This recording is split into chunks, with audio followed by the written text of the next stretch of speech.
like blue-veined marble, and warmed the cold hands between her own as she had done in that direful ride when her arms had held that body, bleeding from a kriss. The day was declining and the air filled with shadows. The storm that had hung in the sky had begun to mutter in rolling far-off thunder, and the sun, near to setting, made a lurid flame at the horizon bars. Gordon stirred and muttered, and at length opened his eyes upon the red glare.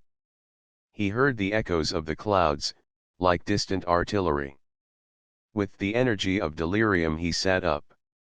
He began to talk wildly, in a singular jumble of languages, forward. Forward. Courage, strike for Greece. It is victory. The hallucination of weakness had given him his supreme desire. He was leading the assault on Lepanto. My son, the friar's voice spoke, there are other victories than of war. There is that of the agony and the cross. The words seemed to strike through the delirium of the fevered fantasies and calm them. The dying man's eyes fastened on the speaker with a vague inquiry. There was silence for a moment, while outside the chamber a grizzled servant knelt by a group of officers, his seamed face wet with tears, and from the courtyard rose the plaintive howl of a dog. Through the deepening abyss of Gordon's senses the crumbling memory was groping for an old recollection that stirred at the question. Out of the maze grew sentences which a voice like that had once said, "Every man bears a cross of despair to his Calvary. He who bore the heaviest saw beyond." What did he say? The failing brain struggled to recall. What did he say?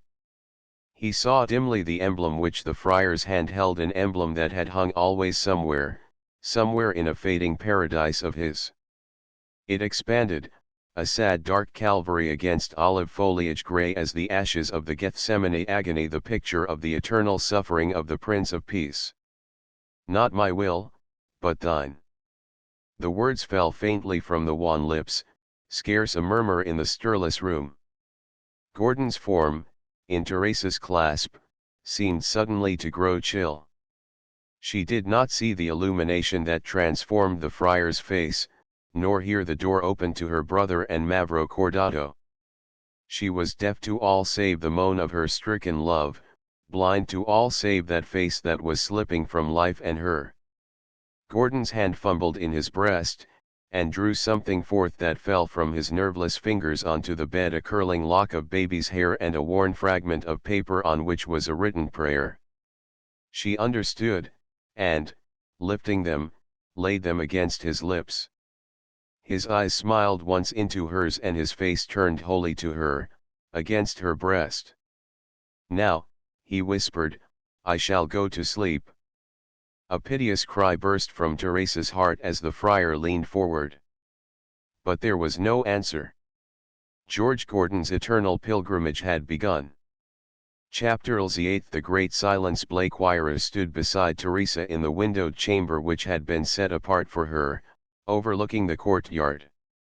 All in that Grecian port knew of her love and the purpose that had upheld her in her journey.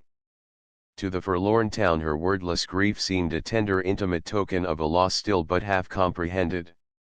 It had surrounded her with an unvarying thoughtfulness that had fallen gently across her anguish. She had listened to the muffled rumble of cannon that the wind brought across the marshes from the stronghold of Patras, where the Turks rejoiced.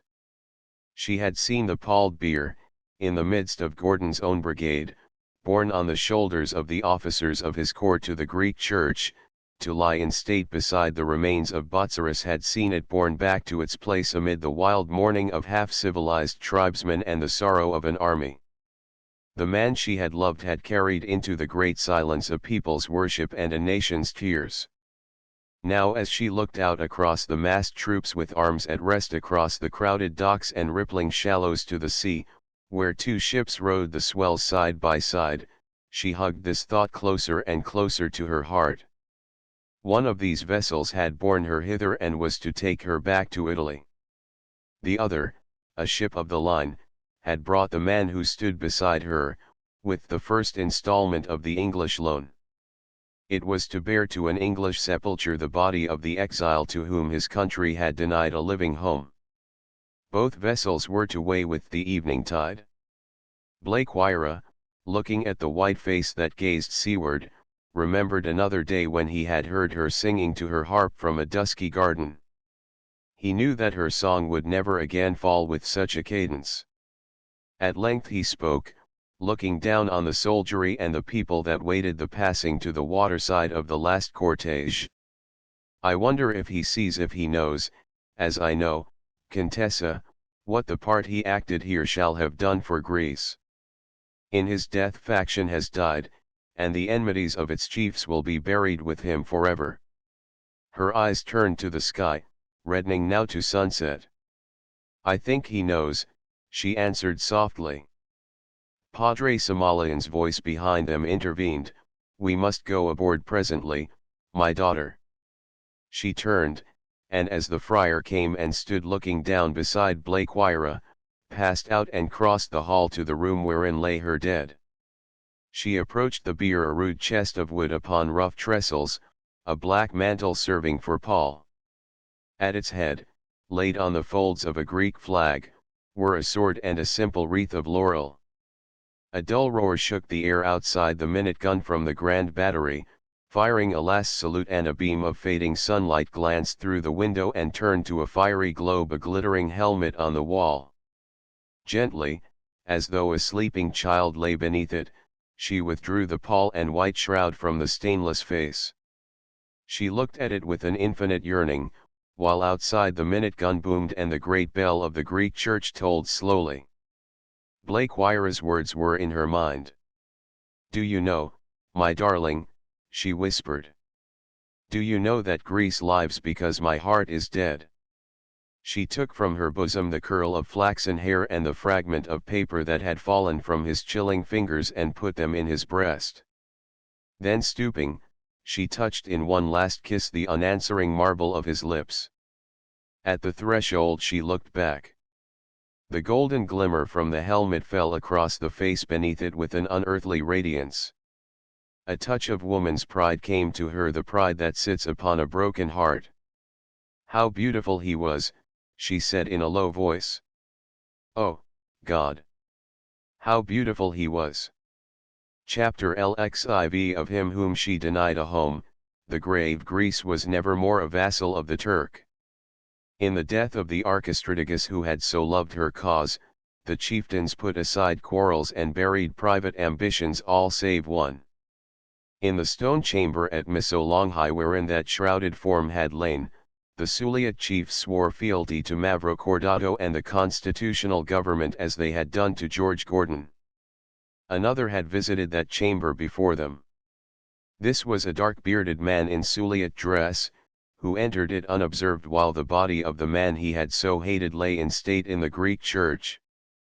Trevanion forced the sealed door of the closet and examined the papers it contained. When he took horse for Athens, he bore with him whatever of correspondence and memoranda might be fuel for the conspiracy of Ulysses, and a roll of manuscript, the completion of Don Juan, which he tore to shreds and scattered to the four winds on a flat rock above a deep pool a mile from the town. He found Ulysses a fugitive, deserted by his faction, and followed him to his last stronghold, a cavern in Mount Parnassus. But fast as Trevanion went, one went as fast. This was a young Greek who had ridden from Salona to Missolonghi with one Lambro, primate of Argos. Beneath the beard and Suliot attire he recognized Trevanion, and his brain leaped to fire with the memory of a twin sister and the fearful fate of the sack to which she had once been abandoned. From an ambush below the entrance of Ulysses' cave, he shot his enemy through the heart.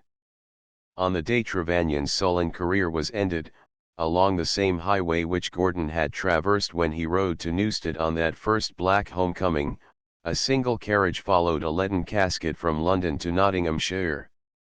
In its course it passed a noble country seat, the hermitage of a woman who had once burned an effigy before a gay crowd in Almack's assembly rooms. Lady Caroline Lamb, diseased in mind as in body, discerned the procession from the terrace. As the hearse came opposite she saw the crest upon the pall. She fainted and never again left her bed.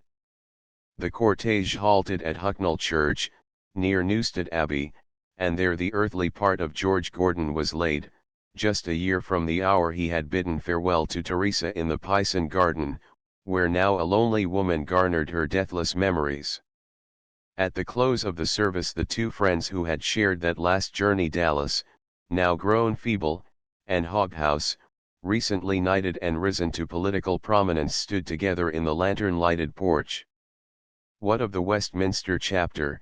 asked Dallas. "Will they grant the permission?"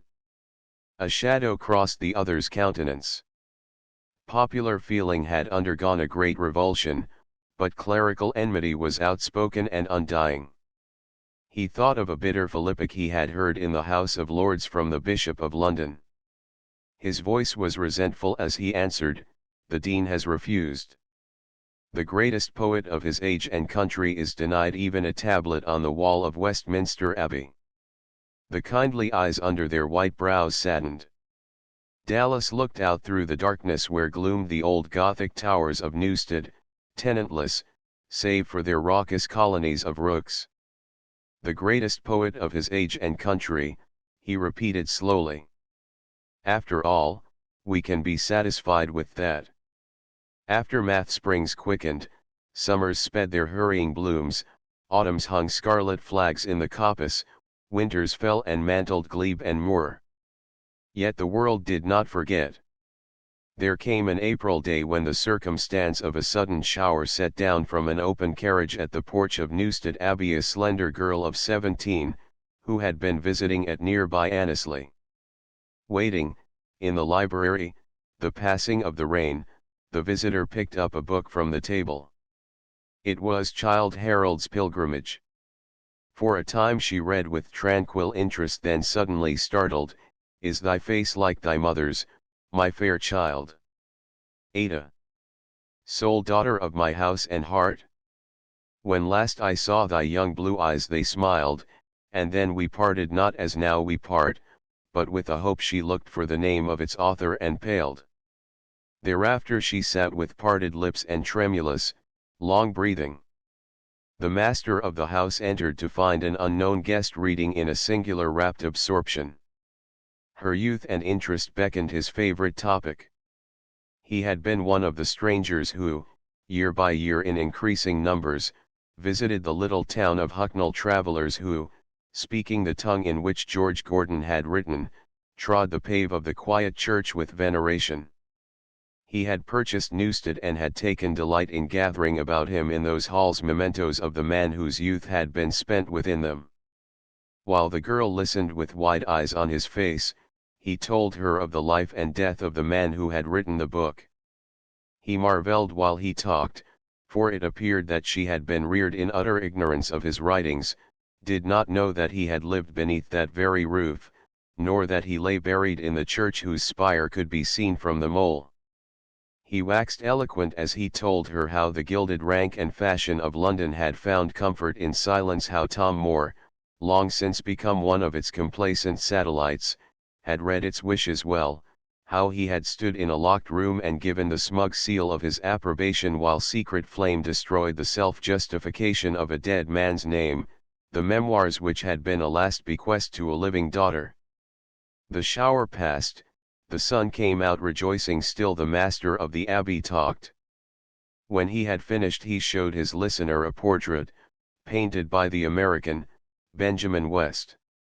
When she turned from this, her face was oddly white. She was thinking of another portrait hidden by a curtain, which had been one of the unsolved mysteries of her childhood. On her departure her host drove with her to Hucknall Church, and standing in the empty chancel she read the marble tablet set into the wall. In the vault beneath lie the remains of George Gordon, Lord Byron, the author of Childe Harold's Pilgrimage. He was born in London on the 22nd of January, 1788.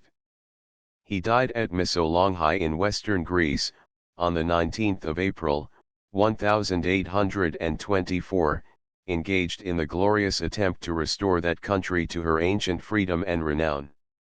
His sister placed this tablet to his memory. A long time the girl stood silent, her features quivering with some strange emotion of reproach and pain. Behind her she heard her escort's voice. He was repeating lines from the book she had been reading an hour before. My hopes of being remembered are entwined with my land's language, if too fond and far these aspirations in their scope inclined, if my fame should be, as my fortunes are, of hasty blight, and dull oblivion bar my name from out the temple where the dead are honored by the nations, let it be, and light the laurels on a loftier head. Meantime, I seek no sympathies, nor need, the thorns which I have reaped are of the tree I planted.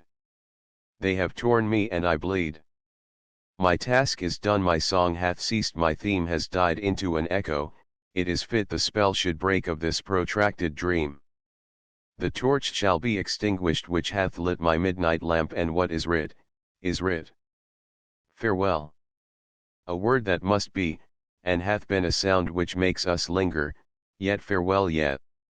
Who have traced the pilgrim to the scene which is his last, if in your memories dwell a thought which once was his, if on ye swell a single recollection, not in vain he wore his sandal shoon, and scallop shell. Could he whose ashes lay beneath that recording stone have seen the look on the girl's face as she listened, could he have seen her shrink that night from a woman's contained kiss, he would have known that his lips had been touched with prophecy when he said, "The smiles of her youth have been her mother's, but the tears of her maturity shall be mine." Transcriber's notes: obvious typographical errors have been corrected. Inconsistencies in hyphenation have been standardized. Archaic or variant spelling has been retained. End of the Project Gutenberg ebook. The Castaway updated editions will replace the previous one. The old editions will be renamed. Creating the works from print editions not protected by U.S. copyright law means that no one owns a United States copyright in these works, so the Foundation, and you, can copy and distribute it in the United States without permission and without paying copyright royalties. Special rules, set forth in the General Terms of Use part of this license, apply to copying and distributing Project Gutenberg trademark electronic works to protect the Project Gutenberg trademark concept and trademark. Project Gutenberg is a registered trademark, and may not be used if you charge for an ebook, except by following the terms of the trademark license, including paying royalties for use of the Project Gutenberg trademark. If you do not charge anything for copies of this ebook, complying with the trademark license is very easy. You may use this ebook for nearly any purpose, such as creation of derivative works, reports, performances, and research. Project Gutenberg ebooks may be modified and printed and given away. You may do practically anything in the United States with ebooks not protected by U.S. copyright law. Redistribution is subject to the trademark license, especially commercial redistribution. Start, full license. The full Project Gutenberg license. Please read this before you distribute or use this work to protect the Project Gutenberg trademark mission of promoting the free distribution of electronic works.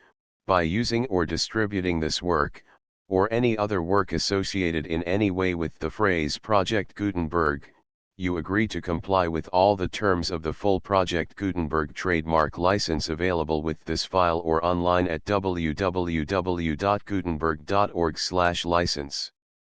Section 1. General Terms of Use and Redistributing Project Gutenberg Trademark Electronic Works 1.a. By reading or using any part of this Project Gutenberg trademark electronic work, you indicate that you have read, understand, agree to and accept all the terms of this license and intellectual property, trademark/copyright, agreement. If you do not agree to abide by all the terms of this agreement, you must cease using and return or destroy all copies of Project Gutenberg trademark electronic works in your possession. If you paid a fee for obtaining a copy of or access to a Project Gutenberg trademark electronic work and you do not agree to be bound by the terms of this agreement, you may obtain a refund from the person or entity to whom you paid the fee as set forth in paragraph 1.e.8. 1.b. Project Gutenberg is a registered trademark. It may only be used on or associated in any way with an electronic work by people who agree to be bound by the terms of this agreement. There are a few things that you can do with most Project Gutenberg trademark electronic works even without complying with the full terms of this agreement. See paragraph 1.c below. There are a lot of things you can do with Project Gutenberg trademark electronic works if you follow the terms of this agreement and help preserve free future access to Project Gutenberg trademark electronic works. See paragraph 1.e below. 1.c. The Project Gutenberg Literary Archive Foundation, the foundation or PGLOF, owns a compilation copyright in the collection of Project Gutenberg trademark electronic works. Nearly all the individual works in the collection are in the public domain in the United States. If an individual work is unprotected by copyright law in the United States and you are located in the United States, we do not claim a right to prevent you from copying, distributing, performing, displaying, or creating derivative works based on the work as long as all references to Project Gutenberg are removed. Of course, we hope that you will support the Project Gutenberg trademark mission of promoting free access to electronic works by freely sharing Project Gutenberg trademark works in compliance with the terms of this agreement for keeping the Project Gutenberg trademark name associated with the work. You can easily comply with the terms of this agreement by keeping this work in the same format with its attached full Project Gutenberg trademark license when you share it without charge with others. 1.d. The copyright laws of the place where you are located also govern what you can do with this work. Copyright laws in most countries are in a constant state of change. If you are outside the United States, check the laws of your country in addition to the terms of this agreement before downloading, copying, displaying, performing, distributing or creating derivative works based on this work or any other Project Gutenberg trademark work. The Foundation makes no representations concerning the copyright status of any work in any country other than the United States. 1.e. Unless you have removed all references to Project Gutenberg, 1.e.1. The following sentence, with active links to, or other immediate access to, the full Project Gutenberg trademark license must appear prominently whenever any copy of a Project Gutenberg trademark work, any work on which the phrase Project Gutenberg appears, or with which the phrase Project Gutenberg is associated, is accessed, displayed, performed, viewed, copied or distributed. This ebook is for the use of anyone anywhere in the United States and most other parts of the world at no cost and with almost no restrictions whatsoever. You may copy it, give it away or reuse it under the terms of the Project Gutenberg license included with this ebook or online at www.gutenberg.org. If you are not located in the United States, you will have to check the laws of the country where you are located before using this ebook. 1.e.2.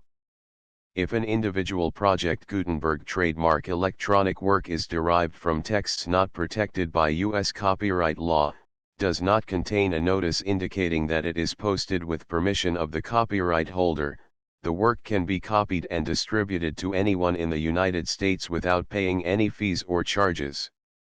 If you are redistributing or providing access to a work with the phrase Project Gutenberg associated with or appearing on the work, you must comply either with the requirements of paragraphs 1.e.1 through 1.e.7 or obtain permission for the use of the work and the Project Gutenberg trademark as set forth in paragraphs 1.e.8 or 1.e.9.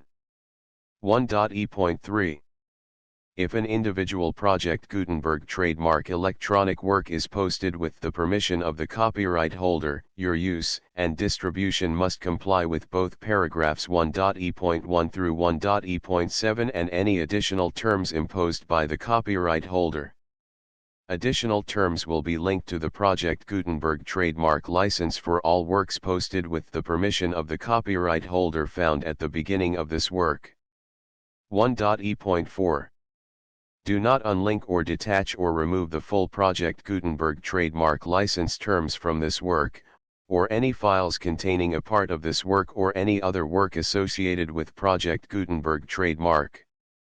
1.e.5. Do not copy, display, perform, distribute or redistribute this electronic work, or any part of this electronic work, without prominently displaying the sentence set forth in paragraph 1.e.1 with active links or immediate access to the full terms of the Project Gutenberg trademark license. 1.e.6. You may convert to and distribute this work in any binary, compressed, marked up, non-proprietary or proprietary form, including any word processing or hypertext form. However, if you provide access to or distribute copies of a Project Gutenberg trademark work in a format other than plain vanilla ASCII or other format used in the official version posted on the official Project Gutenberg trademark website, www.gutenberg.org, you must, at no additional cost, fee, or expense to the user, provide a copy, a means of exporting a copy, or a means of obtaining a copy upon request, of the work in its original plain vanilla ASCII or other form. Any alternate format must include the full Project Gutenberg trademark license as specified in paragraph 1.e.1. 1.e.7. Do not charge a fee for access to, viewing, displaying, performing, copying or distributing any Project Gutenberg trademark works unless you comply with paragraph 1.e.8 or 1.e.9. 1.e.8.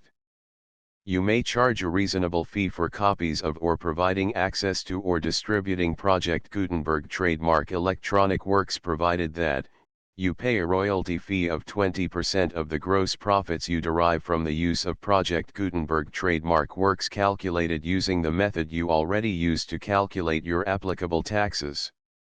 The fee is owed to the owner of the Project Gutenberg trademark, but he has agreed to donate royalties under this paragraph to the Project Gutenberg Literary Archive Foundation. Royalty payments must be paid within 60 days following each date on which you prepare, or are legally required to prepare, your periodic tax returns. Royalty payments should be clearly marked as such and sent to the Project Gutenberg Literary Archive Foundation at the address specified in Section 4, Information about donations to the Project Gutenberg Literary Archive Foundation. You provide a full refund of any money paid by a user who notifies you in writing, or by email, within 30 days of receipt that he does not agree to the terms of the full Project Gutenberg trademark license. You must require such a user to return or destroy all copies of the works possessed in a physical medium and discontinue all use of and all access to other copies of Project Gutenberg trademark works. You provide, in accordance with paragraph 1.f.3, a full refund of any money paid for a work or a replacement copy, if a defect in the electronic work is discovered and reported to you within 90 days of receipt of the work. You comply with all other terms of this agreement for free distribution of Project Gutenberg trademark works. 1.e.9. If you wish to charge a fee or distribute a Project Gutenberg trademark electronic work or group of works on different terms than are set forth in this agreement, you must obtain permission in writing from the Project Gutenberg Literary Archive Foundation, the manager of the Project Gutenberg trademark. Contact the Foundation as set forth in Section 3 below. 1.f.1.f.1. Project Gutenberg volunteers and employees expend considerable effort to identify, do copyright research on, transcribe and proofread works not protected by U.S. copyright law in creating the Project Gutenberg trademark collection. Despite these efforts, Project Gutenberg trademark electronic works, and the medium on which they may be stored, may contain defects, such as, but not limited to, incomplete, inaccurate or corrupt data, transcription errors, a copyright or other intellectual property infringement, a defective or damaged disk or other medium, a computer virus, or computer codes that damage or cannot be read by your equipment. 1.f.2 Limited warranty, disclaimer of damages, except for the right of replacement or refund described in paragraph 1.f.3, the Project Gutenberg Literary Archive Foundation, the owner of the Project Gutenberg trademark, and any other party distributing a Project Gutenberg trademark electronic work under this agreement, disclaim all liability to you for damages, costs, and expenses, including legal fees. You agree that you have no remedies for negligence, strict liability, breach of warranty or breach of contract except those provided in paragraph 1.f.3. You agree that the foundation, the trademark owner, and any distributor under this agreement will not be liable to you for actual, direct, indirect, consequential, punitive, or incidental damages even if you give notice of the possibility of such damage. 1.f.3 Limited right of replacement or refund. If you discover a defect in this electronic work within 90 days of receiving it, you can receive a refund of the money, if any, you paid for it by sending a written explanation to the person you received the work from. If you received the work on a physical medium, you must return the medium with your written explanation. The person or entity that provided you with the defective work may elect to provide a replacement copy in lieu of a refund.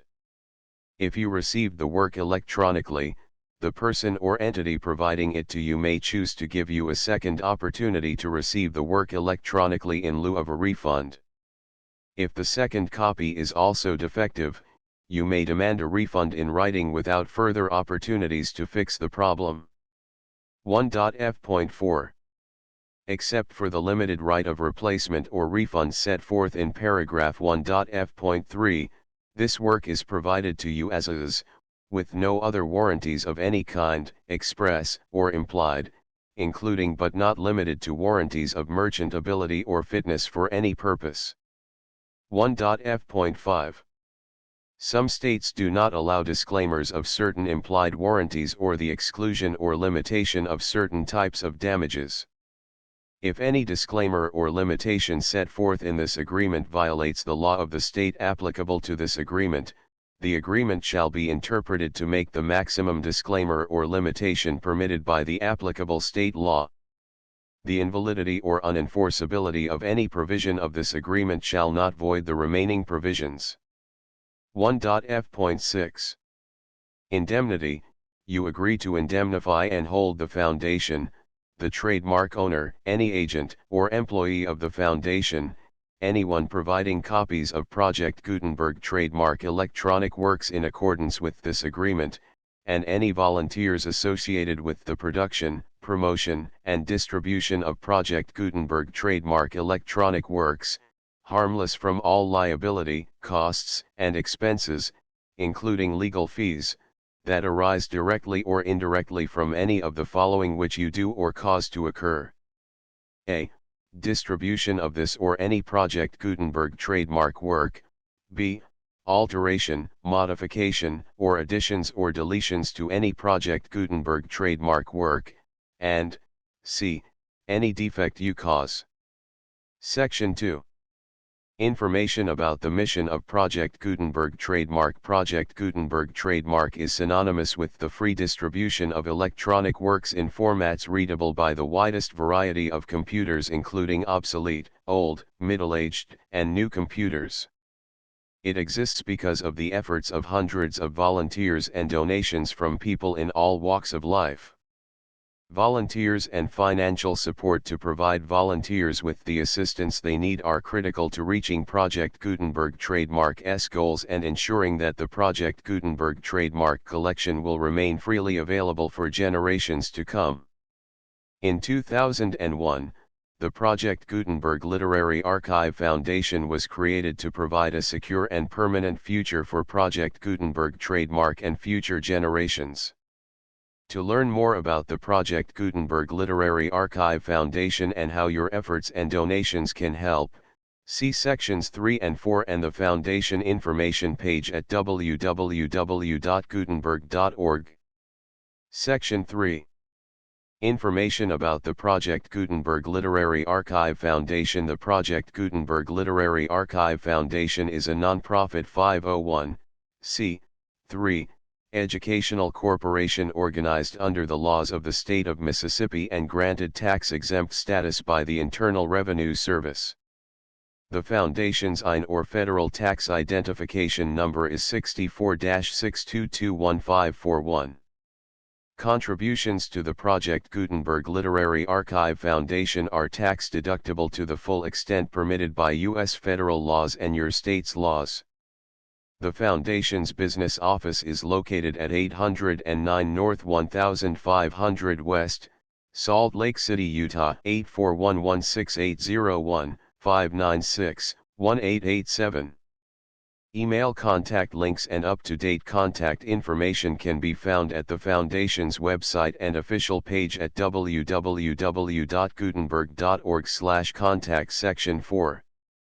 Information about donations to the Project Gutenberg Literary Archive Foundation. Project Gutenberg trademark depends upon and cannot survive without widespread public support and donations to carry out its mission of increasing the number of public domain and licensed works that can be freely distributed in machine-readable form accessible by the widest array of equipment including outdated equipment. Many small donations, $1 to $5,000, are particularly important to maintaining tax-exempt status with the IRS. The Foundation is committed to complying with the laws regulating charities and charitable donations in all 50 states of the United States. Compliance requirements are not uniform and it takes a considerable effort, much paperwork, and many fees to meet and keep up with these requirements. We do not solicit donations in locations where we have not received written confirmation of compliance. To send donations or determine the status of compliance for any particular state, visit www.gutenberg.org/donate. While we cannot and do not solicit contributions from states where we have not met the solicitation requirements, we know of no prohibition against accepting unsolicited donations from donors in such states who approach us with offers to donate. International donations are gratefully accepted, but we cannot make any statements concerning tax treatment of donations received from outside the United States. U.S. laws alone swamp our small staff. Please check the Project Gutenberg web pages for current donation methods and addresses. Donations are accepted in a number of other ways including checks, online payments, and credit card donations. To donate, please visit www.gutenberg.org/donate. Section 5. General information about Project Gutenberg trademark electronic works. Professor Michael S. Hart was the originator of the Project Gutenberg trademark concept of a library of electronic works that could be freely shared with anyone. For 40 years, he produced and distributed Project Gutenberg trademark ebooks with only a loose network of volunteer support. Project Gutenberg trademark ebooks are often created from several printed editions, all of which are confirmed as not protected by copyright in the U.S. unless a copyright notice is included. Thus, we do not necessarily keep ebooks in compliance with any particular paper edition. Most people start at our website, which has the main PG search facility, www.gutenberg.org. This website includes information about Project Gutenberg trademark, including how to make donations to the Project Gutenberg Literary Archive Foundation, how to help produce our new ebooks, and how to subscribe to our email newsletter to hear about new ebooks.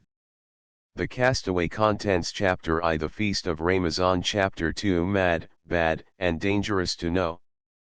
Chapter 3, The Boomerang. Chapter 4, The Little Boy in Aberdeen. Chapter V, and Anything Garian. Chapter 6, What the Dead May Know. Chapter 7, The Youth in Fleet Prison. Chapter 8, A Savage Spur. Chapter 9, Gordon Wakes and Finds Himself Famous. Chapter X, The Price of the Boggle. Chapter 11, The Beaten Path. Chapter 12, Man's Love is of Man's Life a Thing Apart. Chapter 13, The Smirched Image. Chapter 14, What Came of the Treacle Moon. Chapter 15, The Pitfall. Chapter 16, The Despoiling. Chapter 17, The Bursting of the Storm Chapter 18 Gordon Stands at Bay Chapter 19 The Burning of an Effigy Chapter XX The Exile Chapter XXI Gordon Swims for a Life Chapter XXII The Face on the Ivory Chapter XXIII The Devil's Deal Chapter XXIV The Mark of the Beast Chapter XXV Teresa Meets a Stranger Chapter XXVI A Woman of Fire and Dreams Chapter XXVII The Evil Eye Chapter XXVII The Haunted Man Chapter XXIX Teresa's Awakening Chapter XXX The Peace of Padre Somalian Chapter XXXI At the Feet of Our Lady of Sorrows Chapter XXXII The Restraining Hand Chapter XXXII The Passing of Jane Clairmont Chapter 30 Tita Intervenes Chapter XXXV In the Casa Garden Chapter 30 The Face at the Window Chapter XXXVII Trevannion Finds an Ally Chapter 38 The Heart of a Woman Chapter 36 Barriers Burned Away Chapter XL The Oath on the Chris Chapter XLI Ashes of Denial Chapter XLII Gordon Tells a Story Chapter Slyeen 1 Golden Hour Chapter XLIV By Order of the Pope Chapter XLV The Summons Chapter XLVI The Potion Chapter Slayii The Complicity of the Gods Chapter Slayii The All of Love Chapter XLIX You Are Aiming at My Heart Chapter L Cassidy Finds a Lost Scent Chapter Lee Dr. Knott's Sermon Chapter Lee Trevannion in the Toils Chapter LIII The Coming of Dallas Chapter Live the Pyre Chapter LV The Call Chapter LVI The Farewell Chapter LVII The Man in the Red Uniform Chapter Laien The Archistrategus Chapter Lix in which Teresa makes a journey Chapter LX Tried as by Fire Chapter LXI The Renunciation Chapter LXII Gordon Goes Upon a Pilgrimage Chapter LZ8 The Great Silence Chapter LXIV Of Him Whom She Denied a Home, The Grave Aftermath The Full Project Gutenberg License 1 2 3 4 5 6 7 8 9 10 11 12 13 14 15 16 17 18 19 20 21 22 23 24 25 26 27 28 29 30 31 32 33 34 35 36 37 38 39 40 41 42 43 44 45 46 47 48 49 50 51 52 53 54 55 56 57 58 59 60 61 62 63 64 65 66 67 68 69 70 71 72 73 74 75 76 77 78 79 80 81 82 83 84 85 86 87 88 89 90 91 92 93 94 95 96 97 98 99 100 101 102 103 104 105 106 107 108 109 110 111 112 113 114 115 116 117 118 119 120 121 122 123 124 125 126 127 128 129 130 131 132 133 134 135 136 137 138 139 140 141 142 143 144 145 146 147 148 149 150 151 152 153 154 155 156 156 157 158 159 160 161 162 163 164 165 166 167 168 169 170 171 172 173 174 175 176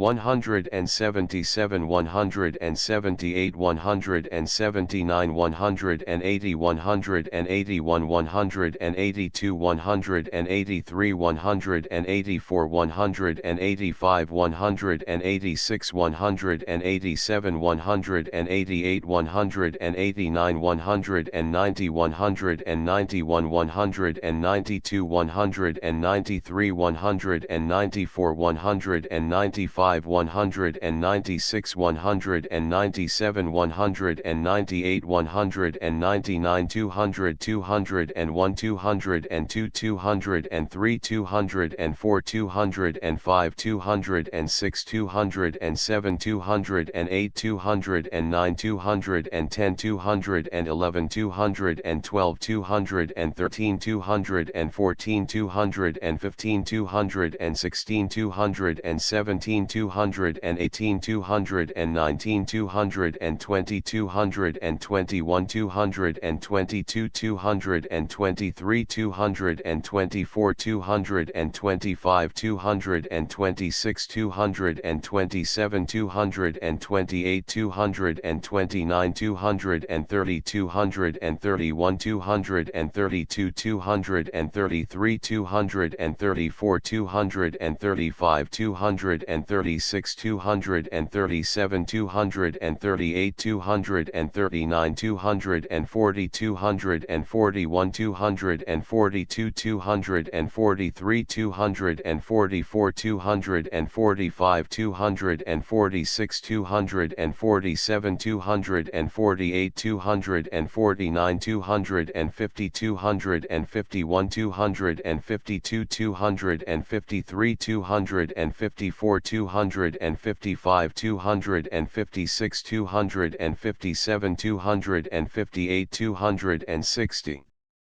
261 262 263 264 265 266 267 268 269 270 271 272 273 274 275 276 277 278 279 280 281 282 283 284 285 286 287 288 289 290 291 292 293 294 295